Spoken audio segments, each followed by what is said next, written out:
Obrigada a todos vocês que estão aqui. Obrigada a quem está no YouTube, a quem está no Facebook. O meu nome é Lélia, eu sou enfermeira, eu sou mestre e doutora em ciências pela USP de São Paulo e atualmente eu sou a diretora executiva da Doutrina Educação e Saúde. Eu, como sempre, aviso a todos vocês que nós estamos simultaneamente tanto no YouTube como no Facebook. Avise aos seus colegas que, porventura, estejam no Instagram, que vá na bio, porque aí vai mostrar para a gente como é que faz para chegar até o YouTube. Uma outra coisa que eu quero pedir para vocês, e aquilo que eu peço sempre, para que vocês respondam a pesquisa de satisfação que já está aí no Facebook e no YouTube. É muito importante para a gente, é só clicar, só são 3 perguntinhas, e a ideia é que a gente consiga melhorar as nossas lives. Também pedimos para que vocês façam aquilo que já é de praxe, converse com a gente, é muito importante, vocês aqui vão dar o tom, não é, Celeste, dando boa tarde para a gente, a Deise, o Gleison, todos vocês, por favor, continuem comentando, falando. Paulo é um psicólogo, viu, Ruth?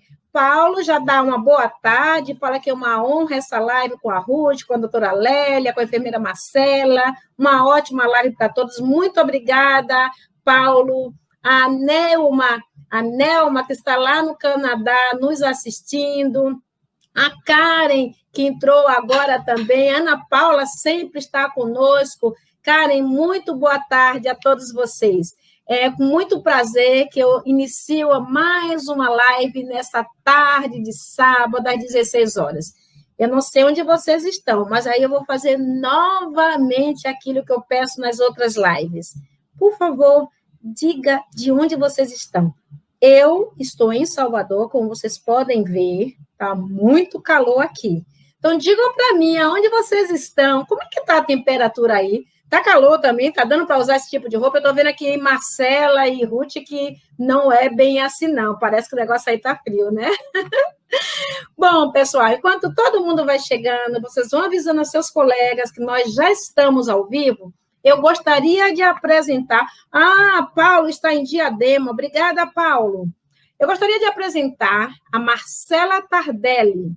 Marcela Tardelli é uma enfermeira, ela é mestre na área de paliativo, olha que interessante, gente, pela Universidade Federal de São Paulo.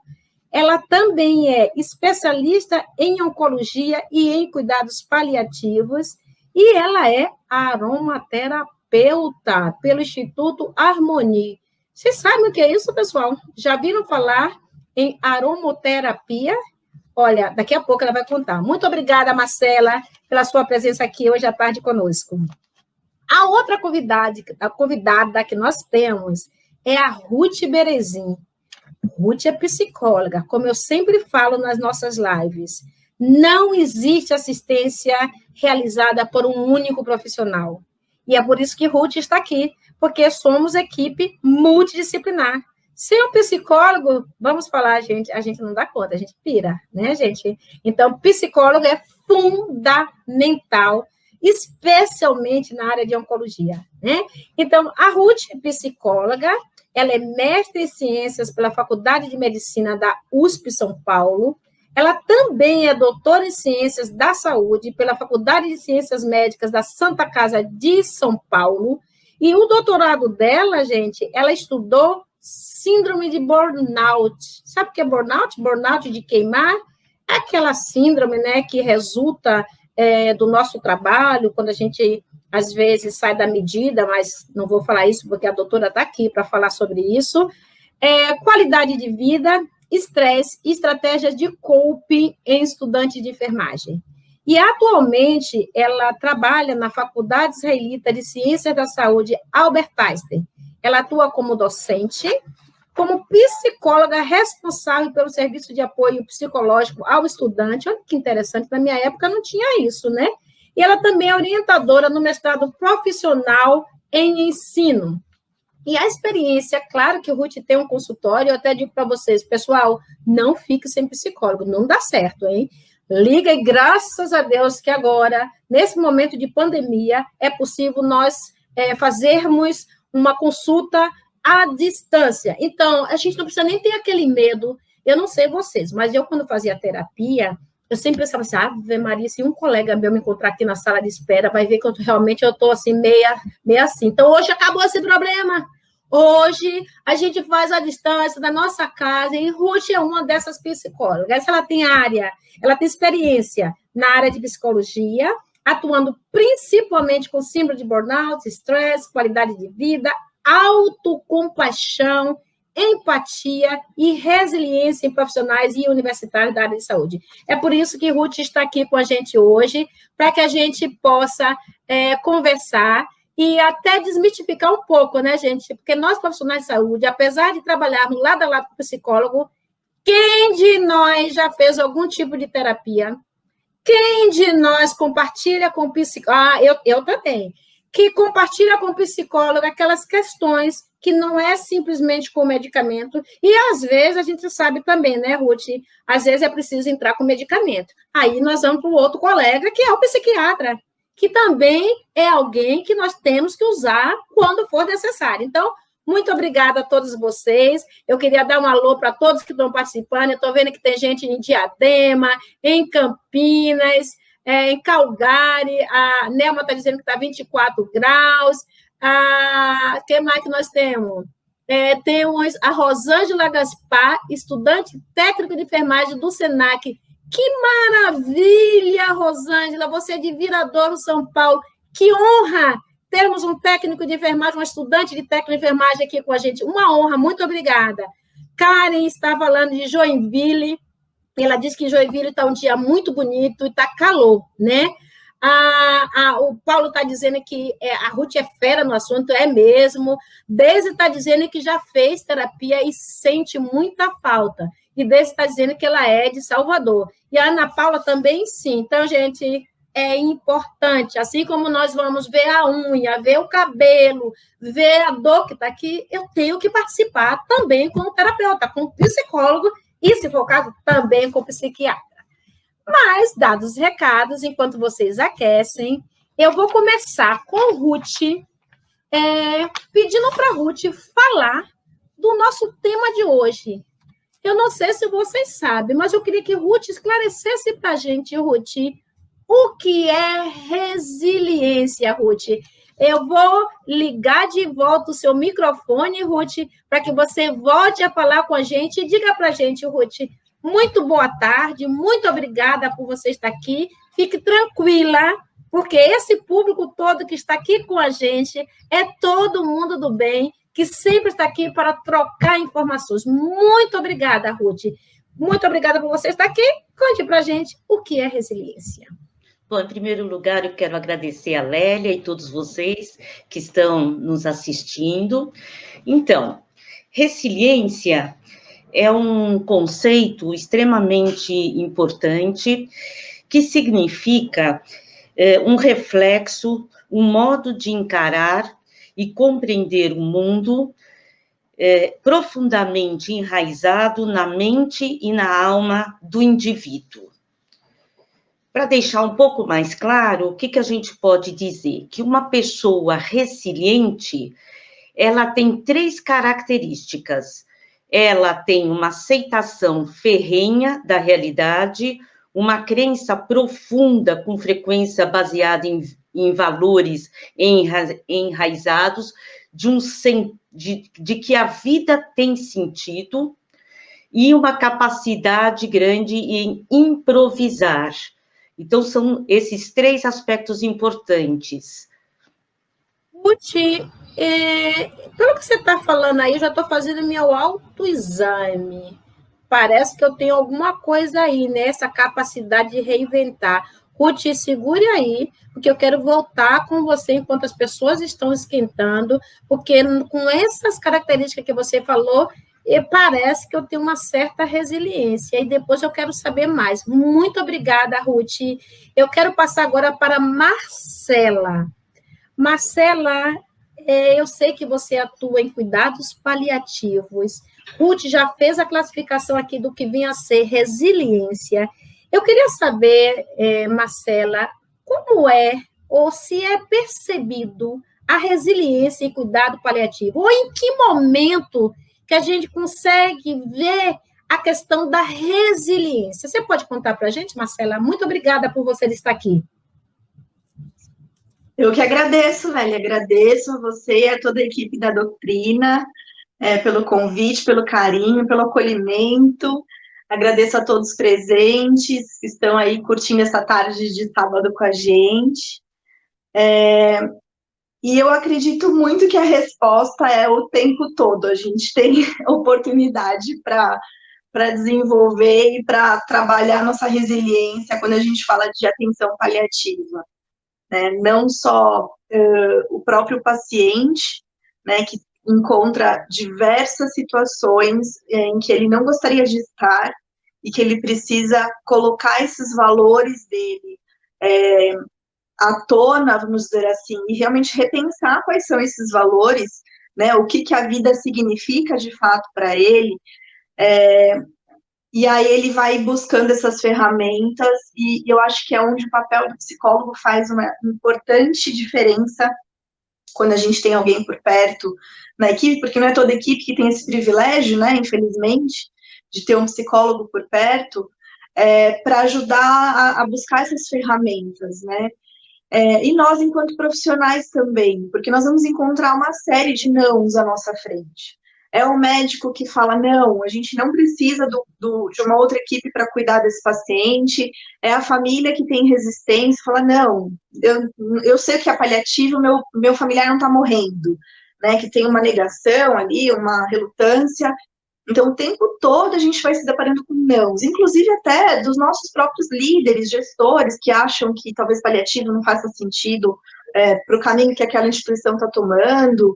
Então, a gente não perde, não deveríamos perder a oportunidade de trabalhar a resiliência, porque esses choques, né, esses impactos, eles acontecem o tempo todo, todos os dias. Se a gente não trabalha a resiliência, a gente sofre, né, a gente vira um profissional, eu acredito até que frustrado ou amargurado. Não sei se a palavra, eu acho que talvez depois a Ruth consegue trazer um pouco mais disso à tona, mas acho que é o tempo todo, Lélia.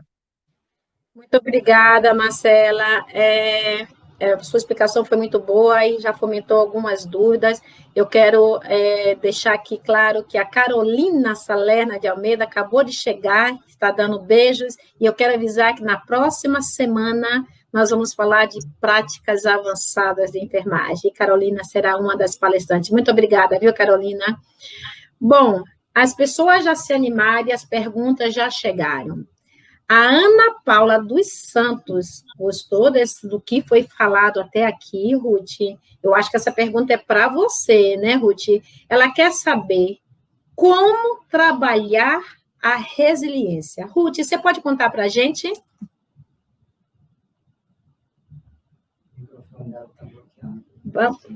Perfeito.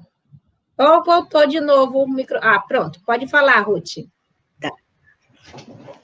Então, Ana Paula, é importante a sua pergunta, porque algumas pessoas acreditam que resiliência é algo que é nato, né? Algumas pessoas nascem assim e só essas pessoas teriam resiliência. Não, a gente pode sim desenvolver a resiliência. Um dos aspectos principais nesse desenvolvimento é poder reconhecer as suas próprias vulnerabilidades.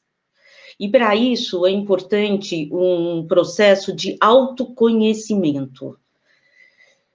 Além disso, né, os estudiosos do assunto falam, né, que para você poder criar a resiliência na sua vida, é importante que você desenvolva contatos sociais, não veja as crises como problemas irresolúveis, aceite as mudanças como fazendo parte da sua vida, tente alcançar objetivos, haja com determinação, tenha um autocuidado desenvolvido, desenvolva uma visão positiva de si mesmo, fique de olho no futuro, espere o melhor, cuide de si mesmo e invista na sua espiritualidade. Então, esses seriam, que a gente poderia falar, os caminhos para nós desenvolvermos a resiliência. Para isso, esses 10 aspectos precisam ser treinados, que nós temos que trazer para o nosso dia a dia esses 10 caminhos e treiná-los realmente. E aí é uma possibilidade de você ir desenvolvendo a sua resiliência. Muito obrigada, Ruth. No final deu uma travadinha, mas deu para a gente ver bastante. Você falou de conhecer vulnerabilidade. Ruth, conhecer vulnerabilidade, eu posso interpretar do tipo assim, se eu sei o quanto eu sou vulnerável a certos estímulos, eu vou me preparar melhor, por exemplo, de um momento de uma reunião, certo?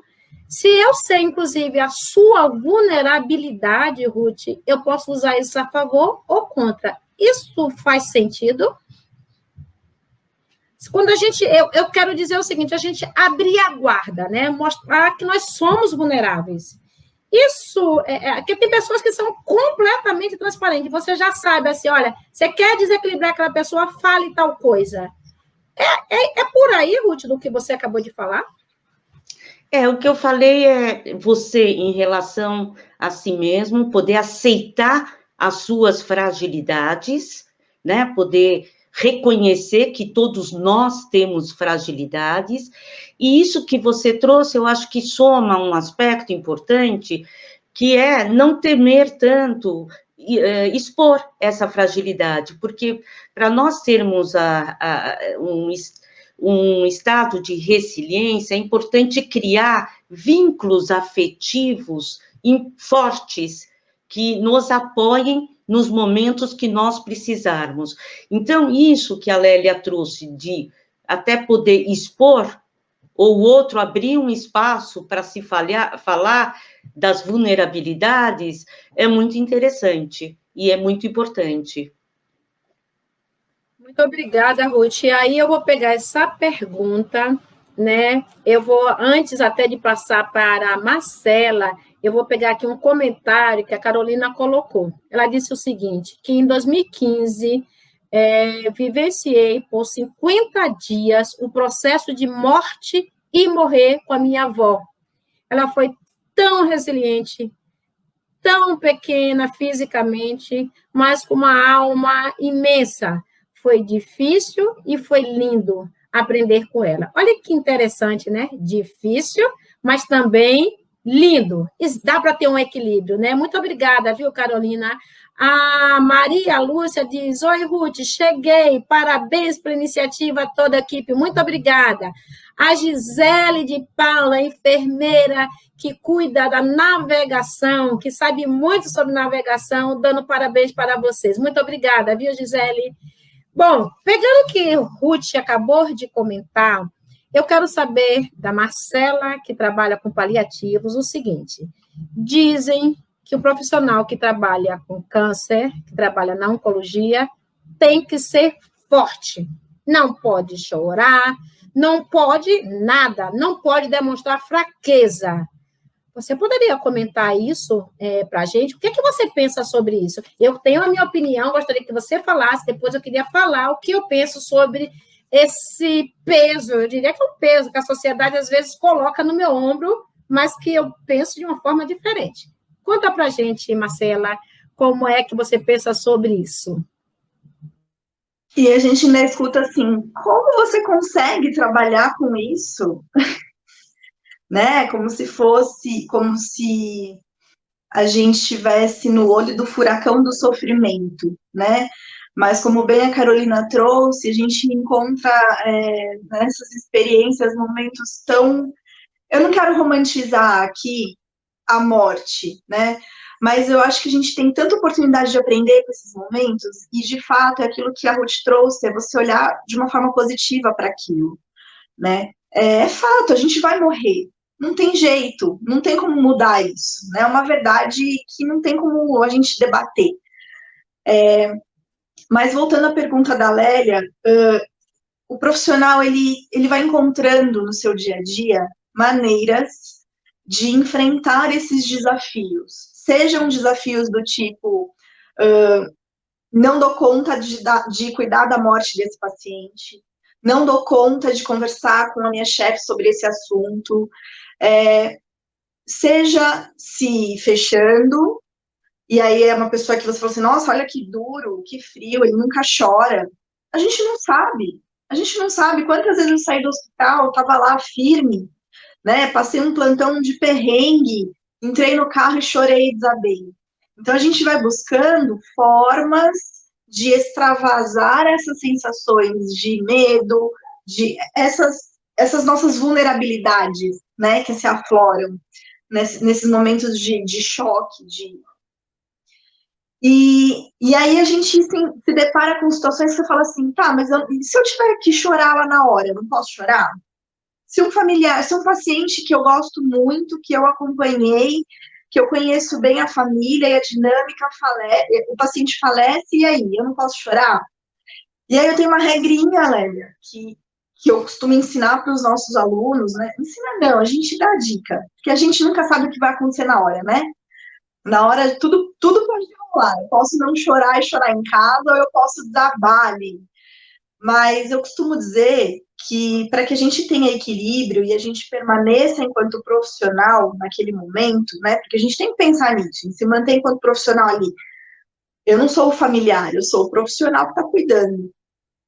Sempre procure fazer menos do que a família. Então, se a família está chorando muito, não tem problema você chorar, mas não permita que a família te console, né? Você tem que estar ali no seu papel. Se a família não está chorando, dá seus pulos, dá um jeitinho, vai até o banheiro e chora, mas não externa mais, não seja mais intenso que a família, né? Para que você não extrapole o seu papel de profissional ali e passe para uma coisa, para uma relação de talvez amizade que só você e ele tinha, e talvez os outros familiares não enxerguem isso, né? Falou assim, que enfermeira louca. É meu pai que morreu, eu não tô chorando, porque, sei lá, ele me bateu a vida inteira, e ela mal sabe da história, tá lá chorando. Então, 1000 histórias podem acontecer. Para que a gente não erre na medida, eu meio que sigo essa regrinha, assim. Então, sempre um pouquinho menos, sabe? Não tem problema nenhum sentar do lado de um familiar que está chorando e uma lágrima cair do seu rosto e você falar o que você sente. Puxa, eu tinha um carinho especial pelo seu João, ele foi um paciente que me marcou muito. Não tem problema falar, né? Mostrar o quanto você se apegou. Eu acho que isso que vai trazendo a nossa fortaleza, né? Eu acho que isso que vai nos tornando alguém que, como a Ruth disse, eu sei o que eu estou sentindo. Então, esse processo de autoconhecimento que não importa quantos tapas a gente toma no dia, se a gente chora, não significa que o choro é igual a fraqueza, né? O choro pode ser uma forma de eu liberar uma energia ali de raiva, de angústia, de tristeza ou de medo, do que quer que seja. Mas são situações que vão colocando, assim, pedrinhas para construir esse castelo da resiliência, né? Marcela, muito obrigada. Eu gostei dessa dica que você falou aí, né, de fazer menos que a família. Agora, eu vou lhe dizer uma coisa. Acho que se você fosse minha líder, você ia ter que me chamar a atenção. Vou contar para vocês o que aconteceu comigo, viu? Enquanto eu vou esperando que as pessoas também vão comentando, o Paulo ele diz o seguinte: oncologista super-heróis não é bem assim. Não é mesmo. E eu já disse e vou repetir. Super-herói não tem salário. eu preciso de salário. E preciso de salário na altura do meu sacrifício, do meu desenvolvimento. Super-herói não tem. Então, eu não sou super-heroína. Eu sou enfermeira, que estudei minha especialização, estudei meu mestrado, eu investi na minha carreira, porque a minha carreira é ciência. Então, eu estudei, quero ser remunerada adequadamente. Super-herói eu não sou. Obrigada, Paulo, por lembrar a gente dessa questão. A Ana Paula diz o seguinte: isso, Lélia e Marcela, como você consegue trabalhar em oncologia todo o tempo lidando com o sofrimento das pessoas e não tem nada positivo? Pelo contrário, aprendemos muito com os nossos pacientes. Sim, temos vínculo afetivo com o paciente, com a família. Nós temos mesmo, né, gente? E a Carolina também, ela chama aqui a atenção de novo, ela fala, quando somos profissionais de saúde, estamos com frequência vivendo momentos que nos colocam perante a vulnerabilidade dos pacientes, o que nos coloca de frente para a nossa própria vulnerabilidade. Falou tudo, Carolina, porque é isso mesmo. Está diante ali do outro, quando você está atendendo uma criança e você tem filho, o que é que você pensa? Não é isso? Quando você está atendendo um cara que parece com seu marido, o que é que você pensa? Então, realmente é muito importante. Eu queria, só para ilustrar um pouco, uma vez eu cuidava, nós cuidávamos, já contei isso aqui outras vezes, quem me conhece sabe, nós cuidávamos de uma criança que tinha um tumor cerebral. E essa criança, ela era alemã, era uma criança que tinha um comportamento diferente das crianças baianas, do meu afilhado João, que vive fazendo farra, ele era sério. Mas isso não quer dizer que ele era bom ou ruim, ele era sério, ele não era uma criança que ficava contando história, ele não conversava. Bom, o fato é que tinha eu como enfermeira, tinha mais outra enfermeira e tinha um técnico de enfermagem. Nem eu, nem a outra enfermeira conseguiu se aproximar dele, mas o técnico conseguiu. E os dois fizeram uma relação tão linda, ele não falava português, viu, gente? Detalhe. Mas eles conseguiram fazer uma conexão tão bonita, que quando ele chegava, ele já ia direto para aquele técnico de enfermagem que cuidava dele, e, claro, nós enfermeiros fazíamos a parte que era privativa do enfermeiro e o técnico seguia. Bom, infelizmente, essa criança foi a óbito. Foi muito triste, como sempre, nós choramos, ficamos tristes, mas seguimos em frente. Mais ou menos um mês depois que essa criança morreu, chega no ambulatório os pais, o papai e a mamãe, 2 alemães imensos, grandes, todo mundo ficou apavorado. Imagine o que passou pela nossa cabeça. Aquela autoculpa já pensou assim, vem brigar com a gente. Foi o que a gente pensou. Todo mundo ficou apavorado. E nós paramos todos, fomos recebê-lo no meio do plantão, demos aquela parada estratégica, e os pais vieram dizer para a gente o seguinte: pessoal, eu estou aqui para agradecer o cuidado que vocês tiveram com o nosso filho e também para agradecer que o nosso filho teve um tumor cerebral no Brasil e pôde conhecer vocês. Gente, não dá para não chorar. Não dá para ver... olha, isso já devem ter 20, 30 anos, eu ainda me arrepio de lembrar dessa cena. E não deu outra, em pleno posto de enfermagem, o técnico, que era super macho, ele era super machão, todo poderoso, chorou horror, todos nós choramos, abraçamos a eles foram embora, cada um foi para o banheiro, lavou o rosto, pegou a bandeja e seguiu prestando assistência. Então, essa questão do profissional ser forte, que você, Marcela, já deu dicas para a gente, é muito importante, mas tudo tem limite. Ruth, que bom que você aí, você como psicóloga, já analisa aí, já me diz aonde é que a gente pode melhorar, copiar ou não essa experiência. Então, um aspecto interessante que a gente observa em muitas pesquisas sobre burnout, sobre estresse, que em algumas pesquisas com profissionais que trabalham em oncologia, o nível de burnout ou de estresse não é tão alto. E, normalmente, os pesquisadores esperam, né? E são profissionais que lógico que tem um desgaste, a gente sabe que um desgaste muito grande, e as pesquisas apontam que um dos fatores de estresse mais importantes para os profissionais é a questão da morte, a perda dos pacientes. Mas o que se observa é que uma boa parte dos profissionais que trabalham nessa área, eles se sentem muito realizados, eles veem nisso um sentido importante para a sua vida. Então, em muitas pesquisas, existe sim um desgaste, existe estresse, mas muitas vezes esse sentimento de realização profissional tão grande que a maioria desses profissionais tem, equilibra, faz um certo equilíbrio em relação ao estresse. Mas eu gostaria também de colocar, por outro lado, então, a história de super-homens, né, que não tem nada a ver, na verdade, são seres humanos que precisam também, né, por serem humanos e estarem trabalhando com pessoas,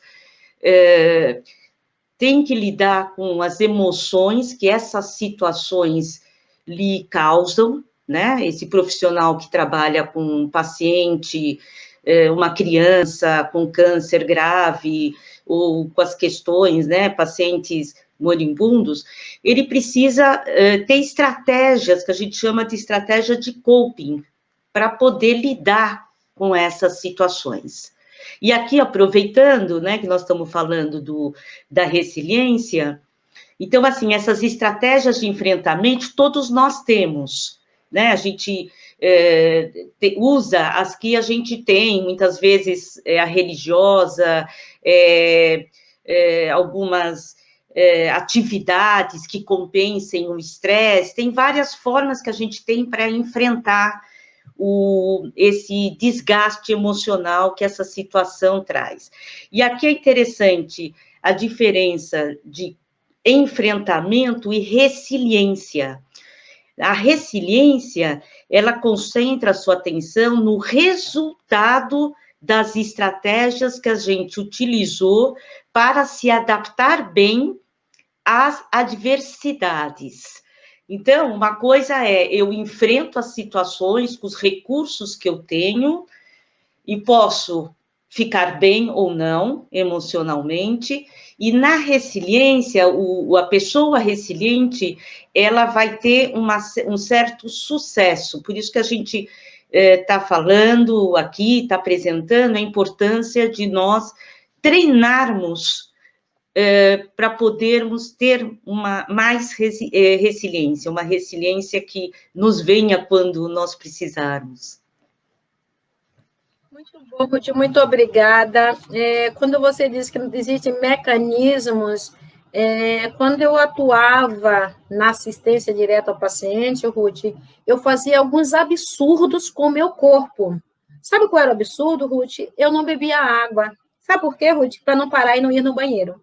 Então, quando uma cidadã tem esse tipo de postura, a resiliência vai ficar bem fragilizada, né? Porque eu já não estou fazendo o cuidado comigo mesmo, né? Então, eu chamo muita atenção, né, que no meu doutorado eu busquei esse tempo que se chama tempos pessoais, e é muito engraçado que os profissionais, eles hesitam de parar e tomar um café, porque pode ser mal visto, mas isso tudo é um exercício para a gente melhorar ou atuar com resiliência. Muito bom, Ruth, você ter lembrado para a gente, muito obrigada. Eu quero, daqui a pouco, já passar para a Marcela, mas dizer que a Carolina diz o seguinte: demonstrar nosso sentimento nos aproxima das pessoas de quem cuidamos. Criamos vínculos, com vínculo o cuidado é mais efetivo. Adorei a dica da Marcela sobre fazer menos. Sucesso total. Eu realmente também estou gostando dessa ideia, pena que hoje eu não estou na assistência direta. Agora, eu vou lhe dizer mais, Marcela, eu também cuidei de uma criança, que também não está entre nós, e quando eu ia posicionar o portocate dela, ela sempre fazia mãe, ela tinha 5 aninhos de idade. Aí a mãe dela dizia assim, Lélia, vamos fazer o seguinte, eu vou lá fora comprar um lanche e você vai funcionando aí esse catéter. E aí, quando eu ia posicionar, ela começava a conversar, tia Lélia, já me chamava de tia, né? Veio o suborno. tia Lélia, vamos aqui, tá? Aí ela ficava conversando comigo e eu, plantão lá, Isabel do lado, que Isabel, inclusive, Ruth está dando aqui o oi, Ruth, lembra de Isabel? Então, Isabel vai lembrar desse caso. A criança ficava ali comigo, e eu e ela e eu, plantão lá daquele jeito. A mãe retorna e vê que a mesa está lá para funcionar e nada foi feito. Aí a mãe fala para a gente, Lélia, o que é isso? Cadê? Ainda não funcionou? Não é que eu estava preparando. Não tem preparado. Puf, a mãe. Eu disse, tá bom. Eu disse, olha, falei para a criança, não tem jeito, vamos ter que fazer. Aí ela engoliu o choro, tudo bem, vamos embora. E aí eu funcionei. Eu não fiz o menos, viu, Marcela? Eu fui no junto com ela e a mãe foi, me chamou a atenção. Lélia, você viu isso? Eu, pô, gente, o que custa fazer uma coisinha para criança, gente? Mas eu era assim. Né? Mas, claro, que eu também eu olhava, querido, eu sabia que Isabel estava ali comigo, segurando a onda dos outros pacientes, que éramos super parceiros, e isso também é importante, que o seu colega que divide o plantão seja seu parceiro, que ele perceba esses momentos, e eu fiz tudo isso, e isso foi muito importante para mim. Então, gente, isso é o que acontece no dia a dia. A Ruth já falou um pouco aí sobre a resiliência, e eu queria ver com você, Ruth, que a gente daqui a pouco já começa a reduzir nosso tempo, a gente já começa a acabar, viu, gente? É rapidinho. Quando a gente começa, já é hora de acabar. Eu queria pedir mais uma vez que vocês respondam a pesquisa de satisfação, é muito importante para a gente, tá bom? Ô, Ruth, me fale uma coisa. Existe algum referencial que sinalize quando a resiliência é benéfica ou não? Tem isso, assim, é simples isso? Conta pra gente, Ruth. Olha seu microfone. Seu microfone. Lélia, a resiliência é sempre benéfica. Ela se faz necessária frente às situações que nós vivemos, situações traumáticas.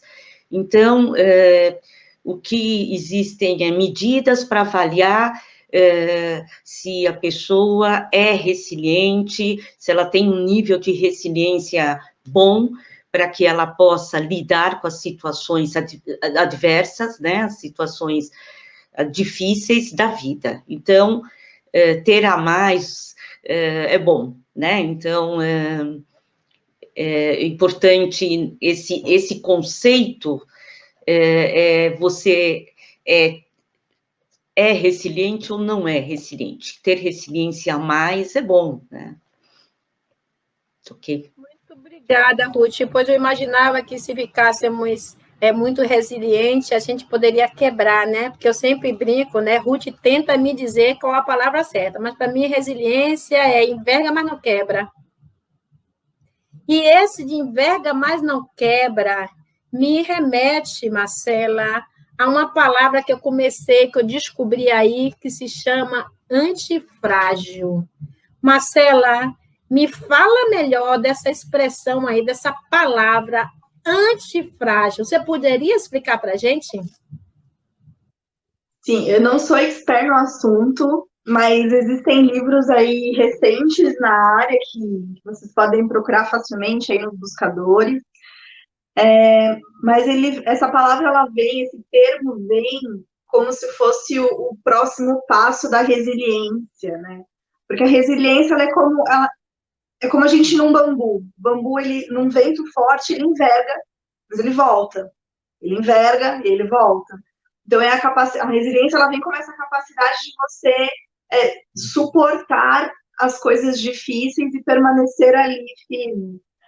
O antifrágil, ele vem como um passo a mais quando você fala assim, opa, peraí, tá ventando muito aqui.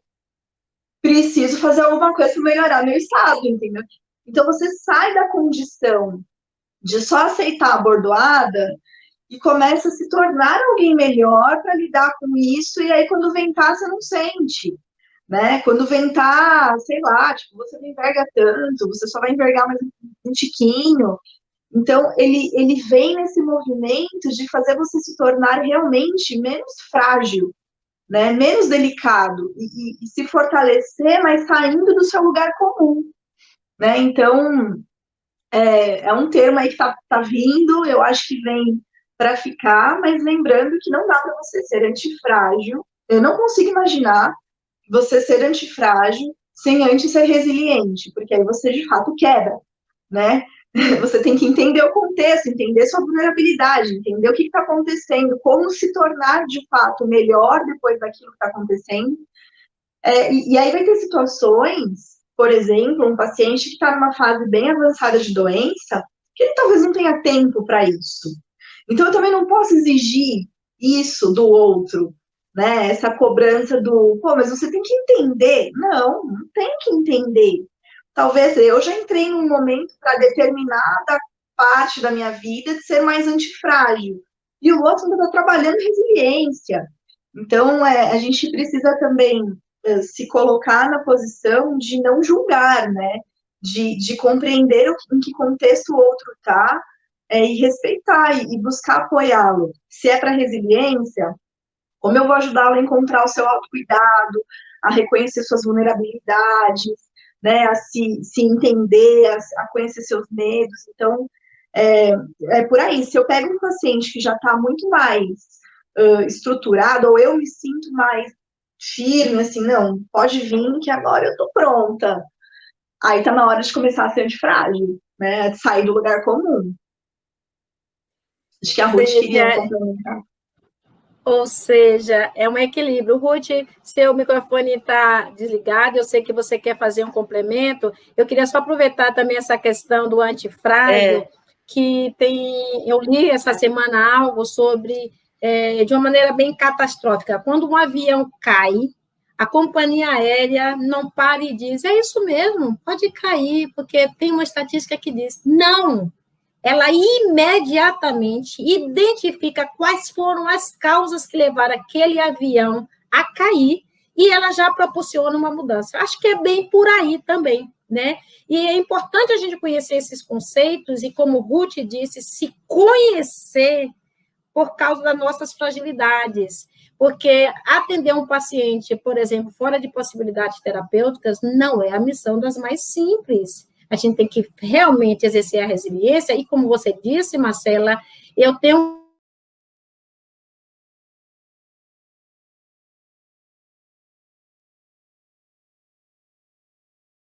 então, não tem como pedir para que ele, no final, tenha aquilo que para a gente é fácil, é só mudar. E aí o perigo é que a gente começa a dizer que aquele paciente é crítico, que não vai querer cuidar dele.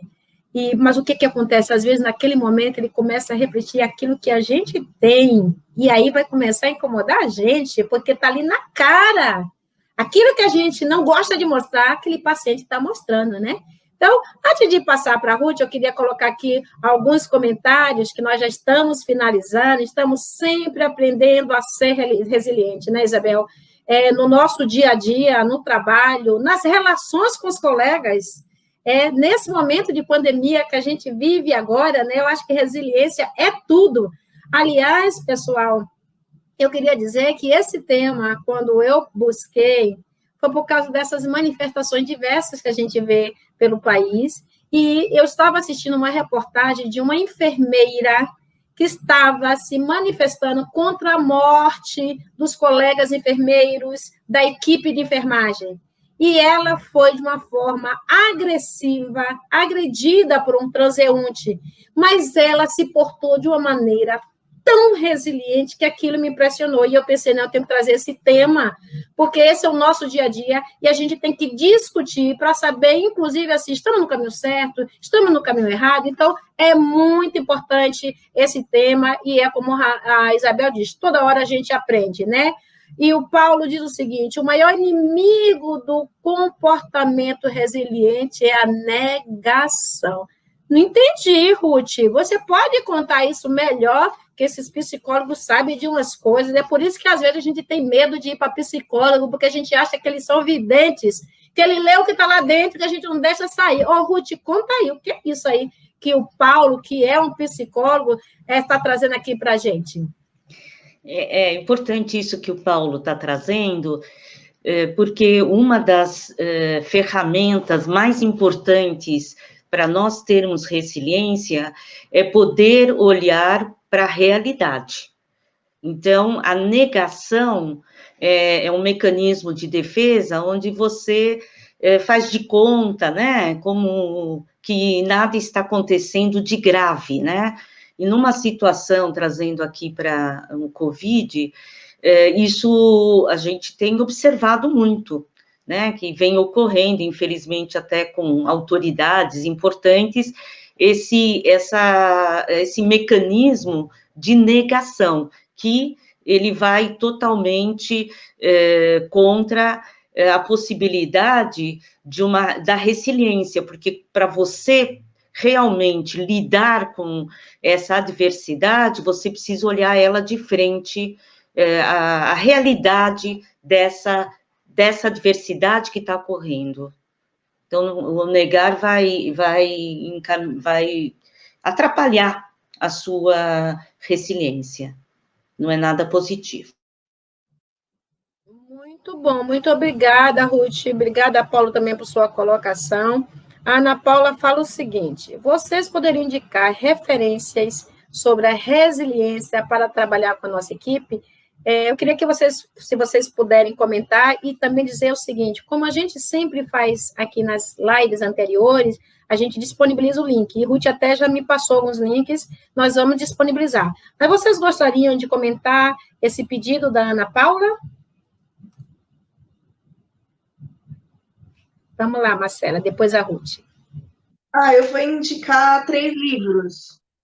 Um é o próprio livro Antifrágil, que eu acho que pode ser interessante para vocês evoluírem do pós-resiliência. Um livro que chama Plano B, que fala bastante sobre resiliência.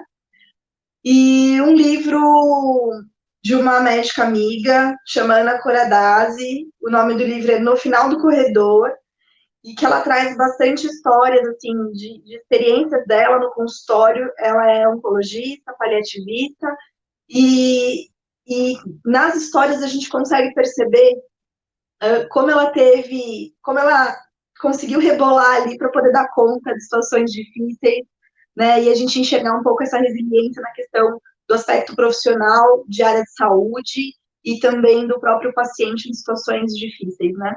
Muito obrigada, Marcela. Ruth, você quer fazer algum complemento sobre isso? Sim, né? Existem muitos estudos sobre resiliência das equipes, das famílias. Então, na verdade, aqueles passos, as formas de se treinar a resiliência, que eu até descrevi, individuais, elas podem ser usadas para a equipe. Certo? Já existe muitas coisas aí publicadas sobre isso, então, esses passos, o desenvolver a resiliência, a equipe, sim, pode fazer isso, e são mais ou menos os mesmos passos que são dados para as pessoas individualmente desenvolverem a sua resiliência. Depois eu deixo com a Lélia a bibliografia. Muito obrigada, Ruth. E realmente, essa semana, se vocês observarem os posts da doutrina Educação e Saúde, eu fui colocando, né, baseado em um instrumento que mensura a resiliência, né? Então, em breve, a gente vai colocar o link aqui disponível para que vocês possam ver essas questões, tá certo? Pessoal, estamos chegando já ao final. Eu gostaria de saber da enfermeira Marcela, como é esse negócio de aromoterapia? Isso ajuda na resiliência? Como que é isso, esse Xera? Inclusive agora, nesse momento da Covid, que algumas pessoas perdem, né, o olfato. Como é isso? Mostra para a gente aí. E se isso é passível da gente poder utilizar em casa essa terapia? Tá. Vou falar sobre o que é aromaterapia, e a Lélia trouxe um aspecto importante, que é a da anosmia, né? Quando a gente perde o olfato.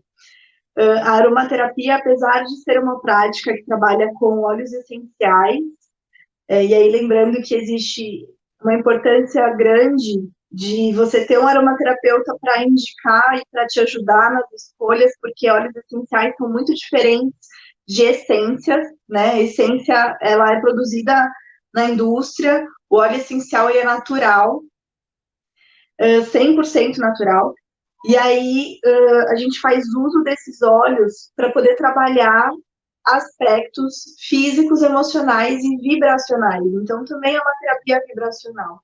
Né? A gente entende que a aromaterapia faz parte das práticas integrativas e complementares em saúde aprovada, né, pelo Ministério da Saúde, e podemos sim usar em casa. Né? Não são todos os óleos essenciais que eu recomendaria ser usado em casa, porque cada óleo ele tem assim, uma série de aspectos que ele pode trabalhar.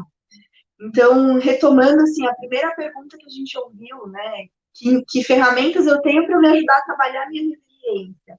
Mas eu acredito que as práticas integrativas, não só a aromaterapia, elas podem contribuir, porque muitas delas vão trabalhar o nosso autoconhecimento e o autocuidado. Então, seja um processo de meditação, uma prática de yoga, uma terapia, uma própria terapia comunitária, qualquer prática integrativa que vai nos colocar em contato com os nossos sentimentos, sensações, e pensando no que a Ruth trouxe, a aromaterapia pode sim ajudar quando a gente vai falar de autoconhecimento, de lidar com as nossas vulnerabilidades. Então, vou dar um exemplo aqui, sou uma pessoa que tem muito medo de falar com as pessoas, medo de lidar com alguma situação, eu fico assim, eu sofro com isso, a gente pode trabalhar um óleo essencial no terceiro chakra, que é um chakra de poder, de autoconfiança, né? Então, tem toda essa mescla de coisas que a gente pode fazer, e eu acho que a gente está ressaltando a aromaterapia, mas ela vem aqui, entendam, representar toda a gama de práticas integrativas que a gente tem à disposição. Né? Quando eu conversei um pouquinho com a Lélia no Instagram, para a gente chamar as pessoas para virem para cá e dar um spoilerzinho do que ia acontecer, a gente falou um pouco sobre isso, né? A necessidade que a gente tem de expandir a nossa mente, de olhar para esse paciente além do que ele é, e de olhar para a gente além do que a gente enxerga no espelho, né? De ter essa percepção, essa sensibilidade do que é sutil. Então, às vezes ele está lá, firme e forte, falando para você, seja o seu colega de trabalho, seja o seu paciente, seja você para você mesmo, não, tá tudo bem, mas no fundo não tá, né? E aí, como acessar isso de uma forma mais sutil? Através das práticas complementares. Então, justamente por serem integrativas e complementares, a gente pode associar a qualquer tratamento, né? Eu conheço algumas psicólogas, inclusive eu tenho uma amiga que ela tem um spray que eu preparei para ela, que ela usa antes da consulta. Então, antes de atender o paciente, ela prepara o ambiente para que ele se sinta, através do óleo essencial, acolhido, seguro, né? Para que ele sinta que ali é um ambiente que ele pode expor o que ele está sentindo. Então, dá para a gente trabalhar tem outras colegas psicólogas que trabalham com meditação. Então, a gente vai sempre associando aquilo que vai fazer sentido para aquele momento. Então, a aromaterapia é uma prática muito segura, mas que a gente precisa de orientação, porque tem óleos que são para qualquer idade, mas tem óleos que, por exemplo, crianças ou idosos, ou dependendo do medicamento que você faz uso, pode ter algum tipo de interação. Por isso que eu bato muito nessa tecla, sabe, Lélia, de que a gente enxerga as práticas como algo, só uma aromaterapia, é só reiki, não é só. Né? Tem uma coisa importante ali por trás de conhecimento e de técnica que a gente precisa valorizar para que você possa usar de maneira segura. Então, procure um profissional, procure alguém para te orientar, mas lembre-se dessa ferramenta, né? Porque ela é importante para nos dar sustentação, né? É isso, o que mais? Muito obrigada, Marcela. A Nelma está dizendo aqui que ela usa muito a lavanda, que interessante. E é muito interessante mesmo, porque quando eu uso alguns tipos, eu percebo alguns odores, parece que eu fico mais relaxada. E lavanda é um deles que me deixa muito bem. Muito obrigada, viu?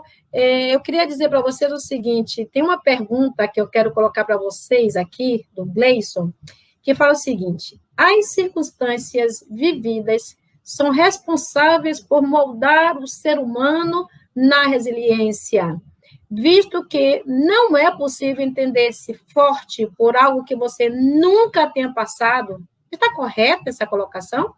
Ruth, você quer falar para a gente, quer responder para a Gleison? Ao mesmo tempo, eu também quero já deixar aqui, porque nosso tempo já está acabando, uma afirmação, uma contribuição do Paulo, que fala o seguinte: o conceito de resiliência não foi criado pela psicologia. Ah, não foi, Paulo? Nossa, eu achava que era.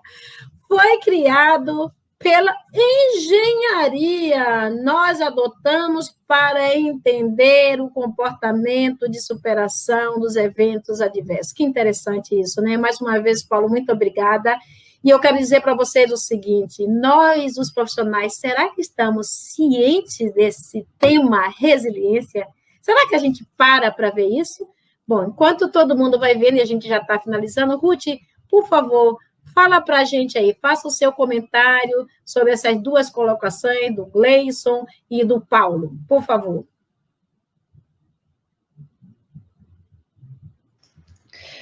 Então, Gleison, a sua colocação é muito interessante, mas porque muitas vezes, na verdade, a gente se reconhece como resiliente depois que passou por situações de trauma, situações muito críticas na nossa vida.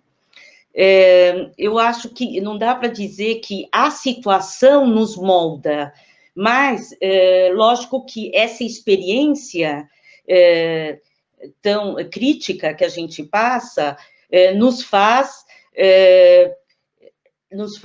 utilizar os nossos recursos de resiliência, ok?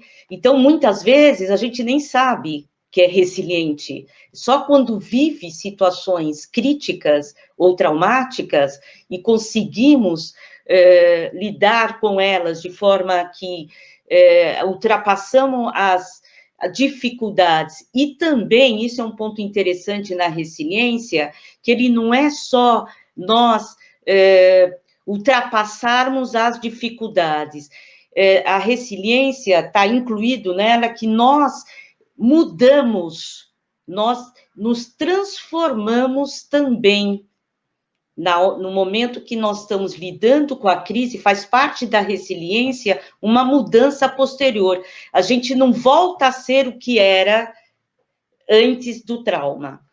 E sim, agora sobre o Paulo, sim, o conceito é um conceito da engenharia, eu sabia, e ele é um conceito que está hoje muito em voga, ainda precisa mais pesquisas na área de psicologia, na área de ciências sociais e na área de filosofia.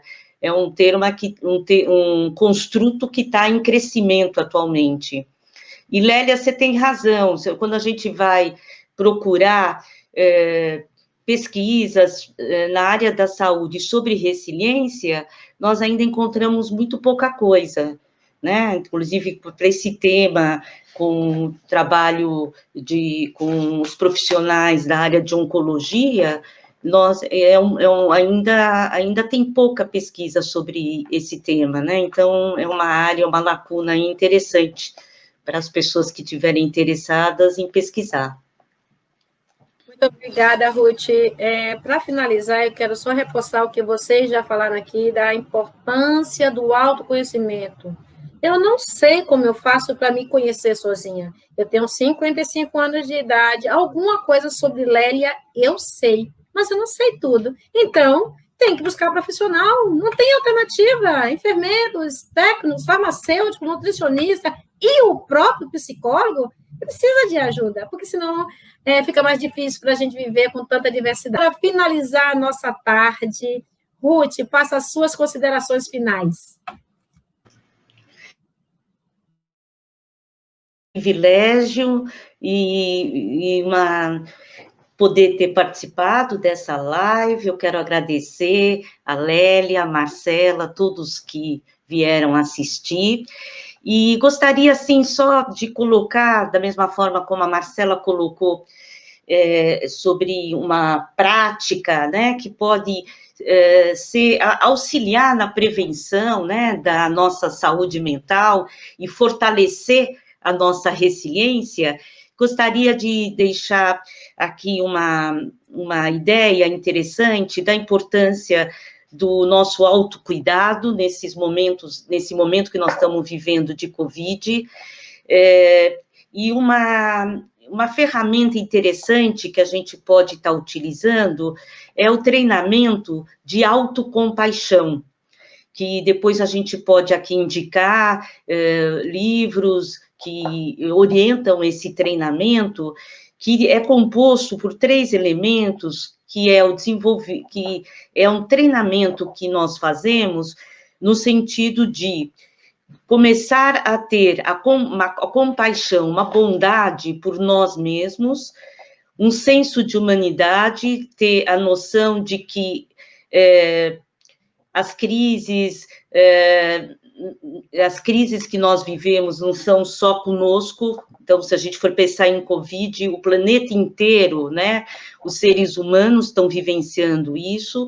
E o terceiro ponto é a atenção plena.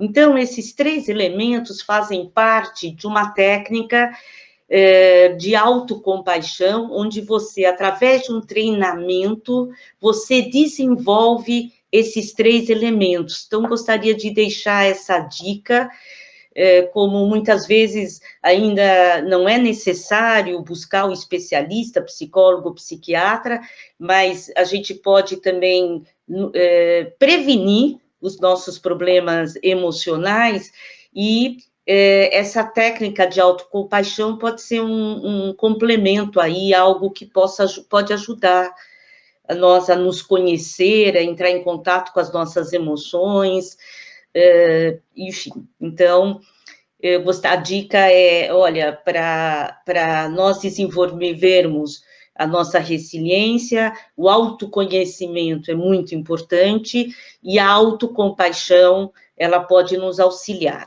Então, adorei estar aqui, uma oportunidade incrível, muito nova para mim, e achei muito, muito valiosa. E, bom, espero encontrar vocês em outros momentos, tá? Beijos para todos. Muito obrigada, Ruth. Então, você viu? Primeira vez, mas que tranquilo que é.